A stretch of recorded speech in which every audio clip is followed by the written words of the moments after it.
Most expensive pre wedding celebration या फिर आप लोग बोल सकते हैं most famous pre wedding celebration, जिसमें शिरकत करते दिखे global tech CEOs, industry titans, pop icons, politicians. World की टॉप 10 की लिस्ट में रहने वाले और इंडिया के रिचेस्ट पर्सन मुकेश अंबानी ने रखा अपने बेटे अनंत अंबानी के लिए प्री वेडिंग सेलिब्रेशन।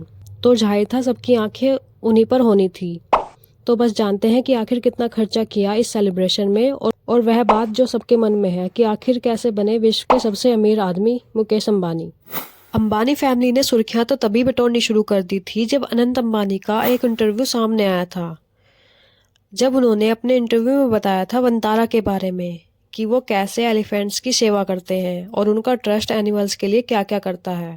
फिर सुर्खियों की बाढ़ तो तब धीरे धीरे आने लगी जब गैस लिस्ट सामने आई, जिसमें शिरकत की बिल गेट्स से लेकर मार्क जुकरबर्ग ने, जो कि फेसबुक के फाउंडर हैं, और बिल गेट्स माइक्रोसॉफ्ट के सीईओ हैं। इस सेलिब्रेशन में बारबेडियन सिंगर रिहाना ने परफॉर्म किया। इसमें डेविड ब्लेन, अमेरिकन सिंगर एकॉन और कुछ इंडियन सिंगर्स भी आए, जैसे कि दिलजीत दोसांझ, अरिजीत सिंह, प्रीतम, हरिहरन एंड अजय अतुल। इस प्री वेडिंग सेलिब्रेशन की शुरुआत जामनगर में 50,000 लोगों को खाना खिलाकर की गई। अंबानी ने सबसे महंगी वेडिंग की थी 2018 में अपनी बेटे की, जो कि लगभग $100 मिलियन की थी, जिसमें यूएस पॉप मेगास्टार बियोंसे ने परफॉर्म किया था। आखिर कैसे शामिल हुए वर्ल्ड रिचेस्ट पर्सन की लिस्ट में अंबानी? धीरजलाल हीराचंद अंबानी यानी कि धीरूभाई अंबानी। धीरूभाई अंबानी ने 1958 में रिलायंस इंडस्ट्रीज की नींव रखी। धीरूभाई अंबानी एक शिक्षक के बेटे थे। कहा जाता है कि धीरूभाई अंबानी ने अपना कारोबार गुजरात की पहाड़ियों पर तीर्थ यात्रियों को पकौड़े बेचकर किया था। परिवार में आर्थिक तंगी होने के कारण धीरूभाई अंबानी केवल हाई स्कूल तक ही पढ़े थे। 16 साल की उम्र में वे एडन चले गए थे, जो कि यमन का एक शहर है। एडन में उन्होंने पेट्रोल पंप पर सहायक की नौकरी की, जहां से उन्होंने बंदरगाह पर एक कंपनी के फिलिंग स्टेशन पर काम किया। इसी बीच उनका विवाह कोकिला बहन के साथ हुआ था, जिनसे उन्हें 2 बेटे और 2 बेटियां हुई। 1958 में धीरूभाई अंबानी 15,000 रुपए की पूंजी के साथ भारत वापस आ गए और उसी साल उन्होंने अपने चचेरे भाई के साथ रिलायंस उद्योग की स्थापना की।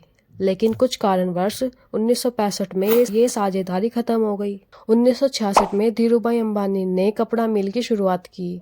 1977 में लगभग 60,000 इन्वेस्टर्स ने रिलायंस के आईपीओ की मेंबरशिप ली। धीरूभाई की मृत्यु के समय रिलायंस ग्रुप की नेटवर्थ $2.9 मिलियन थी। 2002 में धीरूभाई का निधन हुआ तो मुकेश और अनिल अंबानी के बीच कारोबार का बंटवारा हुआ, तो विरासत में मुकेश अंबानी को रिलायंस इंडस्ट्रीज का नाम मिला। बात करें मुकेश अंबानी की तो 1980 में अपने पिता को रिलायंस में मदद करने के लिए उन्होंने डिग्री बीच में ही छोड़ दी थी। मुकेश अंबानी अपने कारोबार को आगे बढ़ाते गए। उन्होंने अपने कारोबार को पॉलिस्टर फाइबर और पेट्रोकेमिकल में आगे बढ़ाया।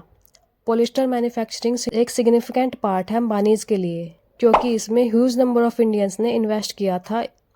मुकेश अंबानी ने जामनगर, जो कि गुजरात की एक बड़ा शहर है, उसमें सबसे बड़ी पेट्रोलियम रिफाइनरी की स्थापना की। 2016 में रिलायंस ने देश के दूरसंचार सेवाओं में टॉप 5 में जगह बनाई। 1985 में मुकेश अंबानी की शादी नीता अंबानी से हुई। नीता अंबानी एक मध्य वर्गीय परिवार से हैं। नीता अंबानी की लीडरशिप में धीरूभाई अंबानी इंटरनेशनल स्कूल की स्थापना 2003 जून में की गई थी। वह भारत की उन 37 गिने चुने स्कूलों में शामिल है। नीता अंबानी धीरूभाई फाउंडेशन की भी मुखिया हैं। वे मुंबई इंडियन क्रिकेट टीम की भी सहमालिका हैं। उनके सबसे बड़े बेटे आकाश अंबानी की। आकाश अंबानी चेयरमैन है रिलायंस जियो इन्फॉर्म लिमिटेड के, और वो director of board of Reliance retail venture limited के भी डायरेक्टर हैं, और director of board of Reliance retail venture limited की उपाधि पर हैं। आकाश अंबानी को ओनर भी हैं आईपीएल की मुंबई इंडियंस टीम के। बात करें मुकेश अंबानी की बेटी ईशा अंबानी की। ईशा अंबानी ने ग्रेजुएट स्कूल ऑफ बिजनेस से एमबीए किया है। उन्होंने न्यूयॉर्क में कुछ समय के लिए मैकेंजी एंड कंपनी में बिजनेस एनालिस्ट के तौर पर काम किया था। अंबानी को रिलायंस रिटेल और रिलायंस जियो में बोर्ड में जगह दी गई। ईशा अंबानी ने अपना बिजनेस डिजिटली एक्सपेंड किया। Ajio and online beauty platform जैसे कि त्यारा फॉर्मेट लॉन्च किया है। बात करें मुकेश अंबानी के सबसे छोटे बेटे अनंत अंबानी की, जिसकी वजह से अंबानी परिवार सुर्खियों में बना हुआ है। अनंत अंबानी जो अपनी ओबेसिटी से काफी बार ट्रोल होते हैं, उनकी उस ओबेसिटी का कारण उनका अस्थमा है, जिसके काफी स्टेरॉइड्स लेने के कारण वे ओबेसिटी का शिकार हो गए। Director on the boards of Jio platform की उपाधि पर हैं वो। यह energy and material business of Reliance industries. Anant Ambani ने अपनी ग्रेजुएशन ब्राउन यूनिवर्सिटी यूएस से की है। अनंत अंबानी काफ़ी पैशनेट हैं एनिमल वेलफेयर के लिए। वे काफ़ी इनिशिएटिव करते हैं एनिमल्स की केयर के लिए और उनको रिस्क से बचाने के लिए। वे अपनी लीडरशिप से रिलायंस को नेट कार्बन जीरो कंपनी बनाना चाहते हैं 2035 तक। तो ये थी पूरी जानकारी अंबानीज़ के बारे में। चैनल को सब्सक्राइब कर लेना ऐसी नॉलेज लेने के लिए। तब तक के लिए फिर मिलते हैं नेक्स्ट किसी वीडियो में। Thanks for watching.